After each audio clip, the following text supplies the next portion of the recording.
Ah, after 3 long years, we can finally say, welcome back, Shield Hero. And speaking of welcome back to the channel, guys. Today, I'm going to bring you Season 2, Episode 1 of Rising of the Shield Hero. And I'm pretty excited about it. Like I just said, it's been 3 long years. And with them announcing season 2 and 3, like immediately after season 1 ending, like we've had hype. We've had the hype build up for a couple years. So I'm glad to finally have it back. This series, I've actually seen some people say they're not too excited for this coming arc, which I can kind of understand why in a way. Because, the Shield Hero season 1 had a pretty concise story, the story of how Naofumi was betrayed by the kingdom and all that, and his redemption arc to clear his name. And if you think about it, that pretty much got resolved in the first season. So I could see some people not jumping on board immediately with this season, because for some, that was the hook that drew them into the series. But I'm personally glad to have it back. And I know you guys are too. So let's just get into it and talk about it. So, alright. Our episode begins basically where we left off, with Naofumi being the ruler of Loralona, Raftalia's hometown. Which, if you don't remember, he was gifted at the end of Season 1. Now, I'll be honest, guys. I'm trying to remember a lot of Season 1. As I was watching this episode, a lot of the information kind of came back to me like, oh, that's right, that happened. And then, oh, that happened, that's right. It's been a couple years, I haven't watched it since it premiered, so if my memory's a little spotty, bear with me. I will remember eventually. But yeah, he is the ruler of Loralona, Raftalia's hometown. And everything seems to be going quite well so far, Everyone's adjusting to life there. Everyone's getting training and all that, including Rishia. I know I just butchered her name, guys. Like I said, bear with me. Rishia. We'll call her Rishia, even though I know I'm pronouncing it wrong. Who, if you also remember from the end of Season 1, became a member of I almost said Raftalia's party. It basically is, but Naofumi's party. After she was thrown out by the bow hero, if I remember correctly. Which, I actually did forget about that going into this season. So that was one of the scenes I was like, oh, that's right, that did happen. You see, she's in training because she is a master of controlling ki. So, the old warrior lady, like I said, it's been a while. The old warrior lady from Season 1, who I did remember upon seeing her, is training her to control her ki. But I completely forgot about the penguin suit and all that, which is quite funny. But yes, she's training to become stronger after getting thrown out of the bow hero's party. And Naofumi, he's like, train her hard and all that. But then all of a sudden, they actually get attacked by these strange creatures. And ones they don't recognize, initially they believe that these creatures are from the waves. Because if you remember, the waves are kind of like giant events that take place in this series, where monsters appear out of nowhere and cause great destruction to the world. That is why the heroes were summoned in the first place. And these monsters have never appeared before, They don't believe they're a part of the waves. So they fight them off and take them out, of course. We get our re-entrance to Philo and Raftalia, which I'm sure a lot of people loved. I liked it, they made a big deal of showing those two again. And it was nice to see them again. But after they take them out, Naofumi realizes that, wait a minute, the countdown to the waves have stopped. What's going on? Because if you did not remember again, we're kind of doing some recap of Season 1 here. If you remember, the heroes actually have the ability to see when the waves are coming, which is incredibly handy if you ask me. But Naofumi realizes that, wait a minute, the countdown has stopped. What's going on? and these strange monsters have appeared out of nowhere. Something is clearly up. And we get into that quite quickly, actually. Because right after, the queen summons the four heroes to hold a meeting about these creatures. And it is in that meeting that she reveals that... What did I write? Again, Notepad Kun comes in and saves the day, guys. What can I say? This man saves my life. She summons them to a meeting about these strange monsters. And it's revealed in this meeting that the spirit tortoise, a legendary monster who brings destruction and carnage with him, has awakened in the, funny enough, funnily named Spirit Tortoise Kingdom. Which, I'll be honest, guys, when I heard that the big baddie of this season was a giant tortoise, I really started to laugh because I was like, man, what is this? Is Stephen King writing this? Like, I think it's a little silly, but I'm very curious to see how it goes, you know? Because this show does take pretty silly concepts and kind of refines them in a way. So I'm very curious to see where it goes. But the queen reveals, yes, about the spirit tortoise being revived, and that the monsters that Naofumi and the other heroes have fought recently are probably from the tortoise. Because it's revealed that these monsters are actually the familiars of the tortoise. Which, if you don't know, familiars are like creatures that have kind of like formed a pact with another living creature. In a way, kind of like a servant. Actually, not kinda, they are a servant. And the monsters that have been attacking everyone are from them. And it's in this scene that we remember just how incompetent the other heroes are in this show. Like, god damn.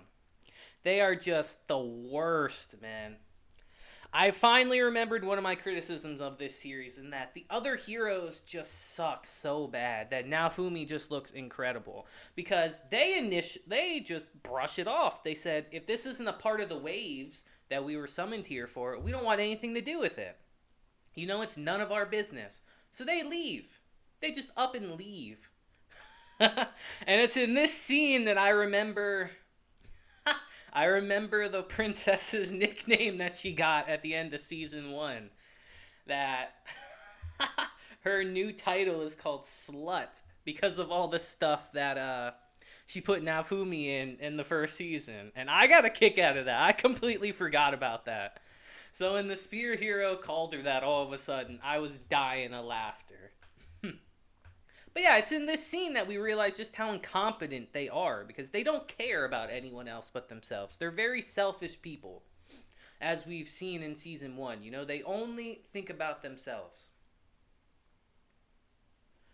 And we actually see that firsthand when Arisha, who was a part of the, the Bow Heroes team. She was a part of his party.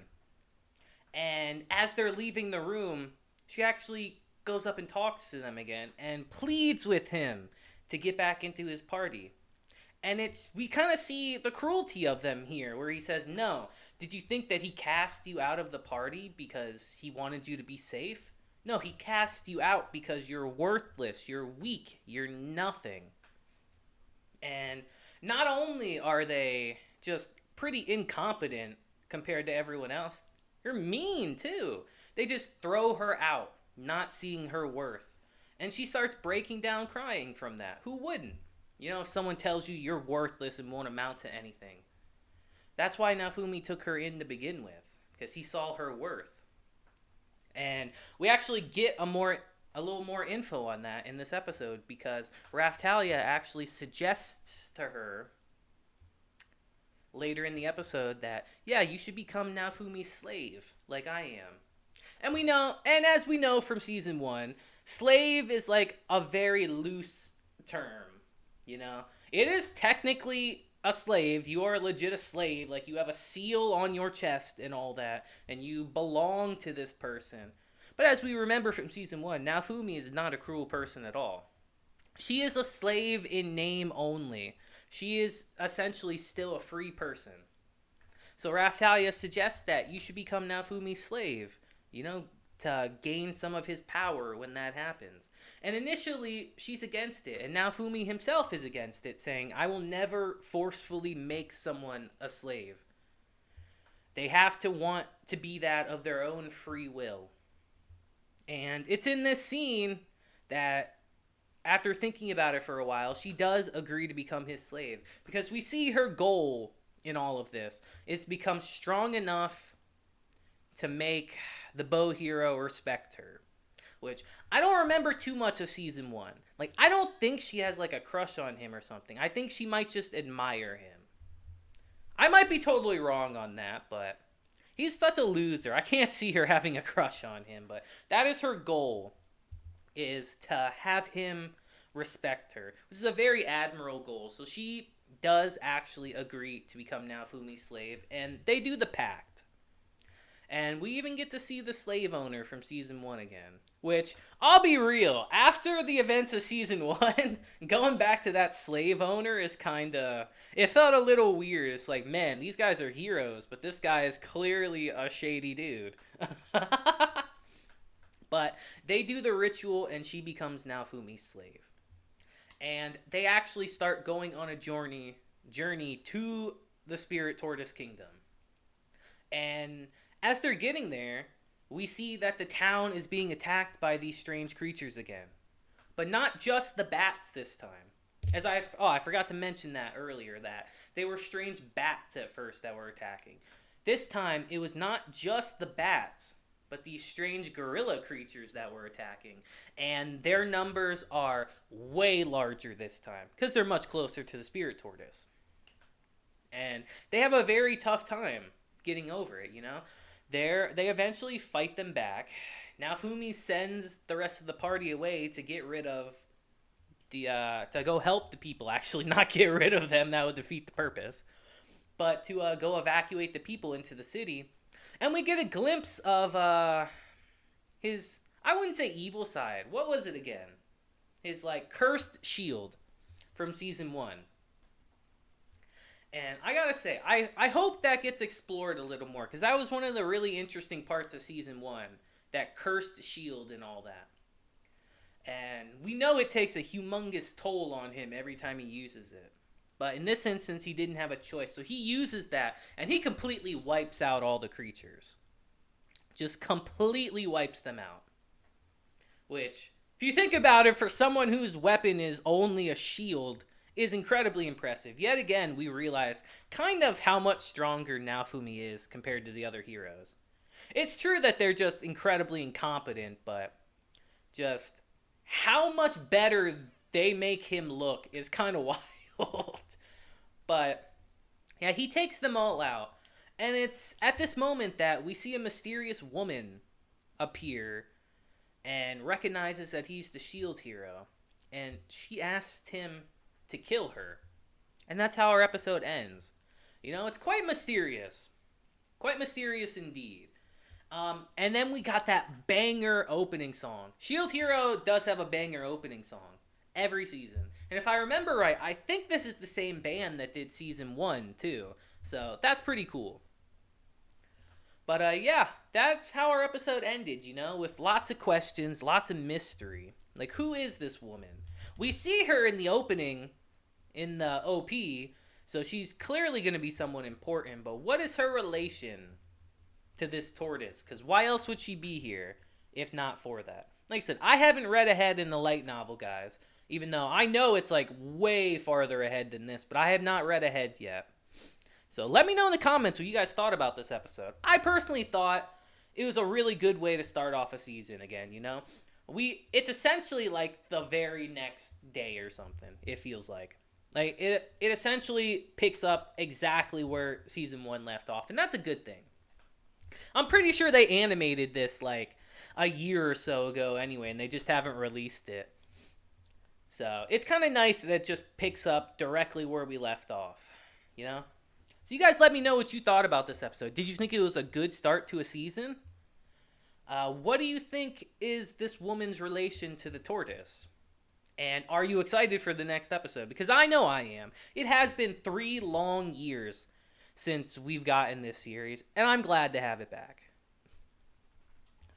We have such a jam-packed season this season that it's kind of crazy. I'm trying to figure out how I'm going to juggle all these series, but we're going to make it work, and I'm glad that Shield Hero is one of them. So yeah, guys, I think that'll be it for today's episode. Like I said, let me know in the comments what you guys thought about this episode. I thought it was a great start to a season, you know? It's just a great little, like, refresher, in a way, to it. And I remembered how incompetent the other heroes are and how much I don't like them. So let me know who your least favorite hero is in the comments as well, guys. That's your question of the day. Like, it's optional if you let me know how the episode is, but let me know who your least favorite hero is in the comments. I think it'll be unanimous, personally, but I'm curious to know. But yeah, guys, I hope you guys have a great day, week, month, and year. And until next time, deuces, and have a blessed day.